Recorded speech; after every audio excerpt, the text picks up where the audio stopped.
Good morning. I'm Lynette Adams, and this is Rochester in Focus. Welcome. So, do you have an interest in the Urban-Suburban Program? The Urban-Suburban Program is the nation's oldest desegregation program, celebrating 60 years in our area. You'll hear about an upcoming gala in celebration of that milestone, and we'll tell you about some important deadlines around the corner. We'll also take you inside one of Rochester's newest wine bars, how owner Ebony Smart has created a space where she hopes you can have more than just wine. She says it's about an experience at Legacy Wine Bar on State Street. You'll also get to meet another emerging Rochester artist. Marcus Jordan is a designer, painter, and photographer. We'll tell you about his exhibition coming up. And finally, a fun chat with two sports reporters, Rochester's George Radney and Buffalo's Patrick Freeman, just before they took off for Super Bowl 59 in New Orleans. The two share what it's like behind the scenes.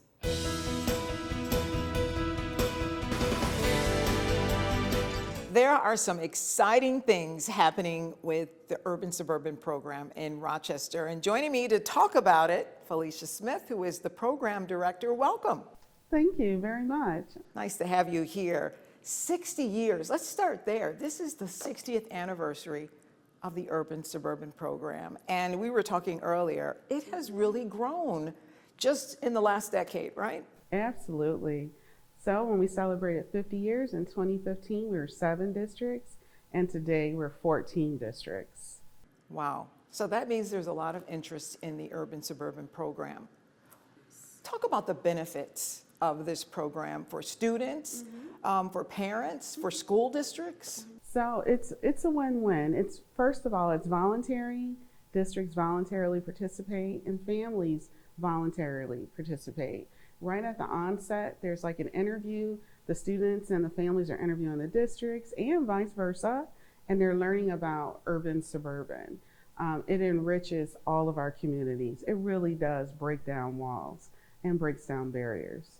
So they're interviewing one another to make sure it's a good fit. Absolutely. So this is the 60th anniversary. There's a celebration coming up, right? There's a huge gala, and we encourage folks to come out, to sponsor, to participate, and it's happening on March the 20th. But before we get to that, there are some deadlines that people have to keep in mind. For people who are interested in the program, what's the first thing they should be doing right now? Right now, they should be visiting our website at monroe.edu/US, downloading an application and getting their kiddos' application and report card in by February 14th. So it's a very short window left, but it was open ever since October. And that's a hard and fast deadline, It's right? hard and fast, yes. And when you talk about their application, what do they need to have to apply?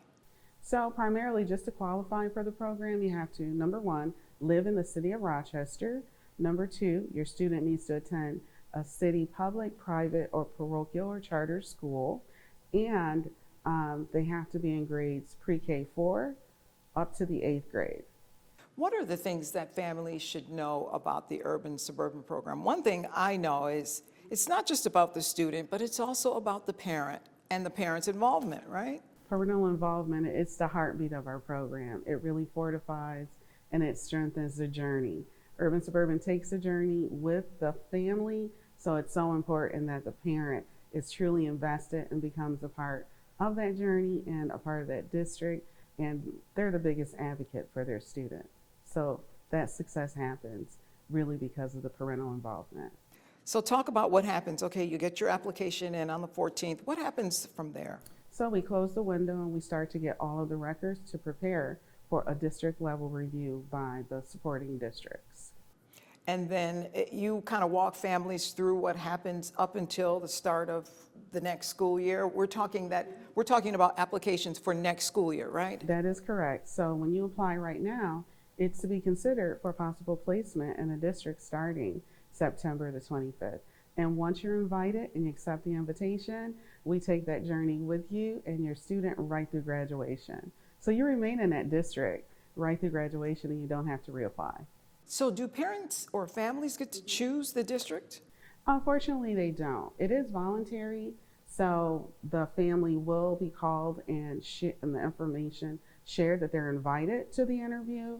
However, we have such a short window, and we have 5 staff, 14 districts, 980 students, and we really do hundreds of interviews from the middle of May all the way through June 30th to ensure families have what they need to get ready for an orientation and start in September. So when you celebrate on the 20th, can anybody come and celebrate with you? We would love you to come and celebrate with us. You can actually go to our website and you can purchase a ticket. You can sponsor, you can donate. We really want to make sure that it's celebrated. It's a diamond anniversary for us. And it was truly the journey of a diamond being forged during the race riots and the difficult travels that the program has had to endure and sustain. And it's still fortified and it's still going strong. And it's a wonderful program. Thank you. Thank you. Felicia Smith, who is the program director of the Urban-Suburban Program. So nice to have you here today. And again, this is a great program. Thank you. It's a pleasure. And we appreciate the opportunity. We'll be right back.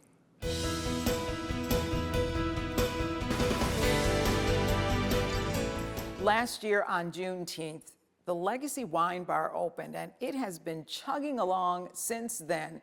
But if you haven't come in to try some of the unique wines or see some of the artwork, you are missing out. And joining me this morning to talk all about what happens here at the Legacy Wine Bar, the owner, Ebony Smart. Nice to have you. Thank you. Thank you for having me. My pleasure. This is such a great place. What made you decide this is the place for a wine bar?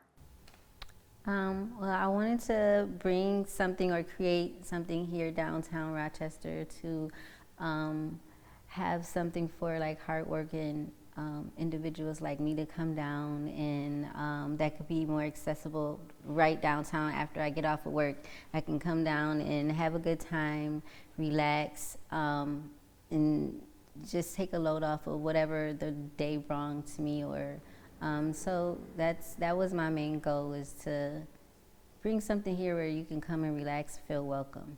And it's absolutely beautiful. I love the brick walls and hardwood floors. You know, I know the brick walls are original to the building, but one of the things that struck me when I walked in was the artwork on the wall.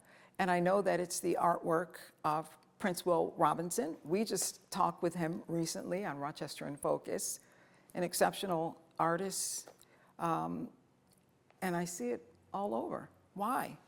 Why is it here?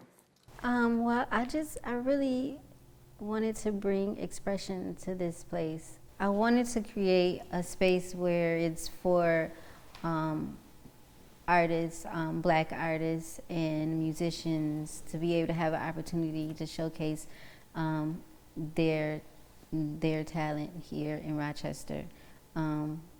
So coming in here, when you come in, you're gonna feel welcome, and this space is for everyone. But I want you to see the large paintings on the wall and have a conversation and know that these pieces are from someone from a Black community and their experience in this world. One of the things you told me earlier is that the wine, this is specialty wine. Tell me about that. Well, the wines are only from small owned wineries from families. And that's, when you think about legacy, small family owned wines these are their legacies. Like, that's what we're giving you, is a legacy of these small family wineries.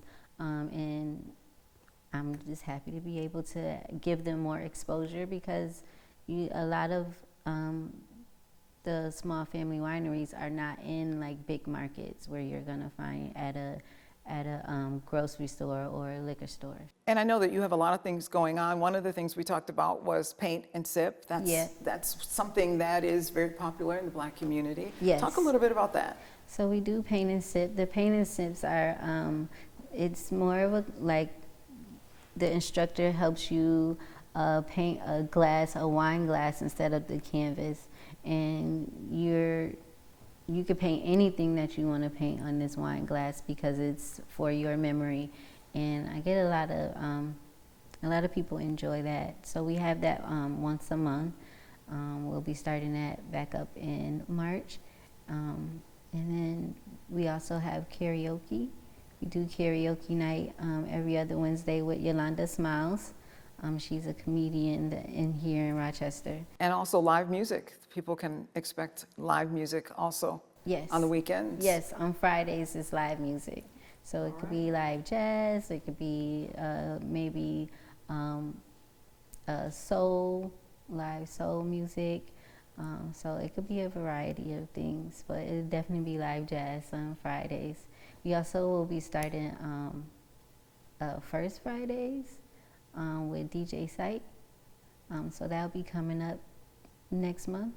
People come to Legacy Wine Bar, they're going to try some different wines, some different food, and they're going to see some art that brings about conversations. Yes. Ebony, thank you for inviting us in. This is a lovely place. Problem. Thank you for coming in and being able to experience this place. We'll be right back.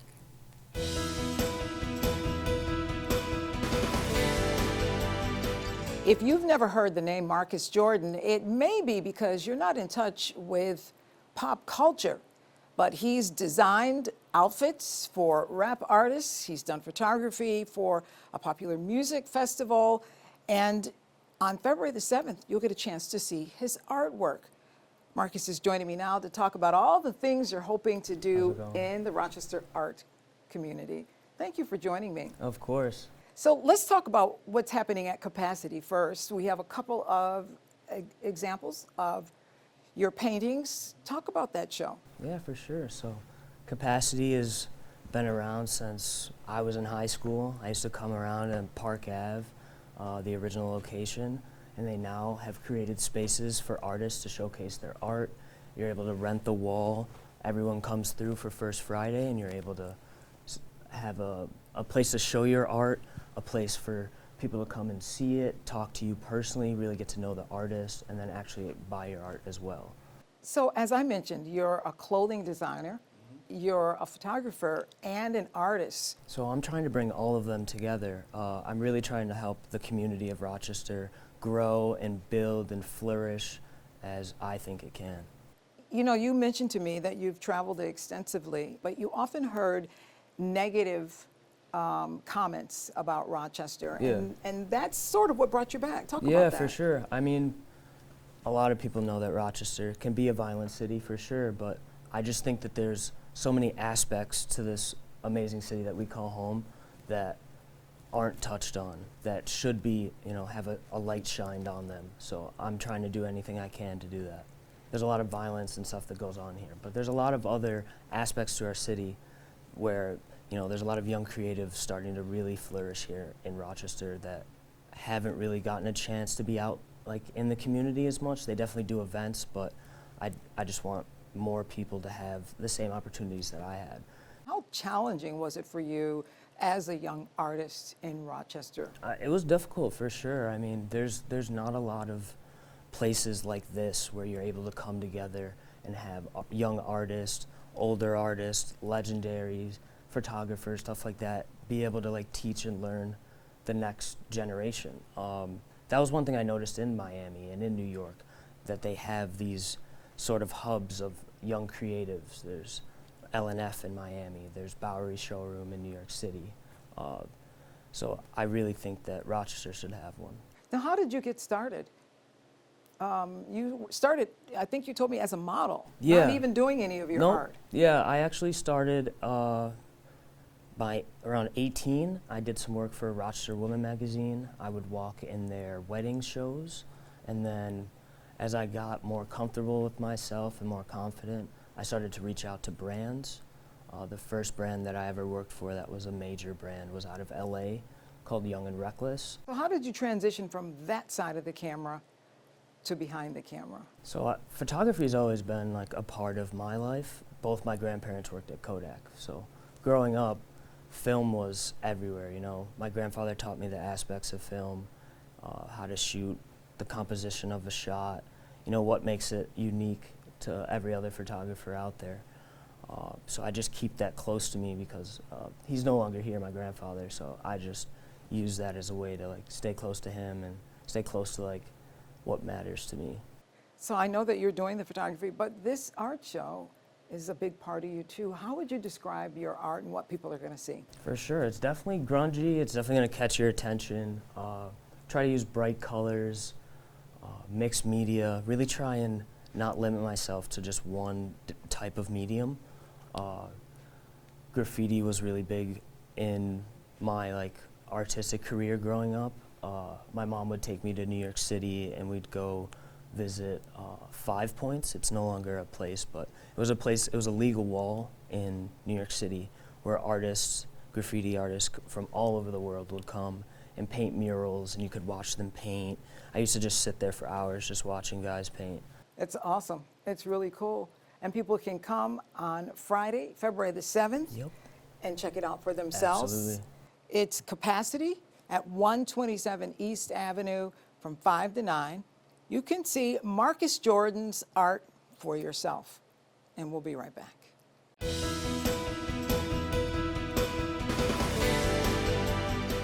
Today, I have the opportunity to talk to two gentlemen who have been to a total of 42 Super Bowls. I've never been to one, and you have both been to 17 and 25. Joining me are George Radney, who is the sports director for the Challenger community newspaper, as well as host of Real Deal Sports. It's a YouTube show, as well as it's simulcast on The Beat 105.5, as well as Patrick Freeman, who is a sports writer for the Buffalo Criteria. Gentlemen, it's a joy to talk to you and hear about these experiences at the Super Bowl. You also spend a lot of time in Buffalo covering the Buffalo Bills. I know this year, watching that game, watching them lose to Kansas City was tough, right? Yes, very, very difficult. We're hoping, we haven't had the Bills yet, so hopefully we could get the Bills in the Super Bowl and get something relevant to us this time, rather than seeing Kansas City. We've seen Tom Brady. I was sick of seeing Tom Brady's in, 7 Super Bowls? We saw him in a lot of Super Bowls, as well as now Mahomes in 5. Here he come again. It's like, oh my gosh. So it would have been great for the city of Buffalo and the economic boost to the city. It reminds me of the upset of the New Orleans Saints upsetting the Indianapolis Colts in the Super Bowl. The fans in that stadium that came and they were there, they were actually crying. I mean, there were people crying that so happy that New Orleans had won that Super Bowl game, and they went out and just partied and did a second line out going out the stadium. I mean, I never seen nothing like that of a fan base, and it also propelled the city into economic boom, because it was only 3 to 4 years after Katrina hit that they won this Super Bowl, and you could just see the economy pick up, the spirit of New Orleans picked up, and they haven't stopped since that win. And I think Buffalo and Rochester, being Western New York, and I think it would have helped tremendously, because everybody breathes and lives the Bills in Western New York. It's 24/7.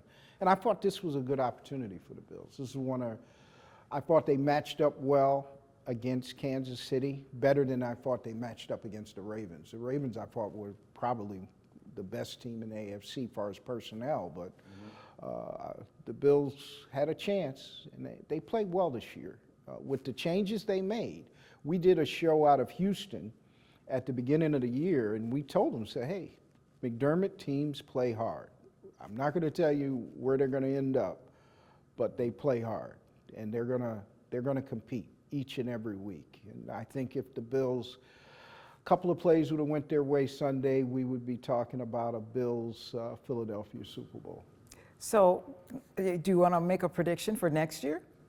I think the Bills have a very good chance. If they strengthen their back end, get bigger at the linebackers and better at the safety position, and bring in a pretty good corner to match with Christian Benford, I think this team will be right back where we are today, and possibly with a good shot to get in the Super Bowl.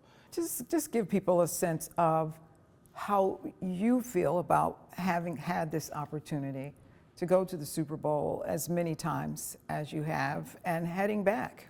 Feel so blessed because it's a unique opportunity where we get privileged to be behind the scenes and be able to be at everything. And keep in mind, it's almost like a convention week during the week of Radio Row. So to see it grow from where it was and just being, it's just a privilege to have the opportunity. And I also encourage our young people about journalism and getting into journalism and thinking about, I was hoping just to go to one Super Bowl. I never dreamed in my life that I would get to 17 of them. Right. We've recruited now close to 12 new members to the Pro Football Writers of America, writers of color, because we just felt that we dominate the field, but we're not dominating media or journalism, and we both felt it was important to get others involved. Matter of fact, we have Jalen McGill, who's a member of the Pro Football Writers of America. He's from Rochester. So we're constantly trying to expand the map of our affiliation in media, and I think that's been probably the greatest reward of this experience. Well, gentlemen, it's been a pleasure to talk to you. You are such a role model for young people that journalism is still a great career. There are still some perks, and I can concur with that as well. Thank you for joining us to talk about your experiences, and we'll be right back.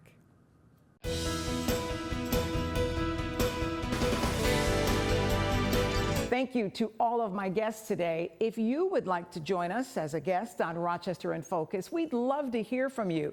You can reach News 10 NBC at 232-1010, or you can send us an email directly at news1@whec.com/RIF. Until next Sunday morning, stay warm and stay safe, and have a great week.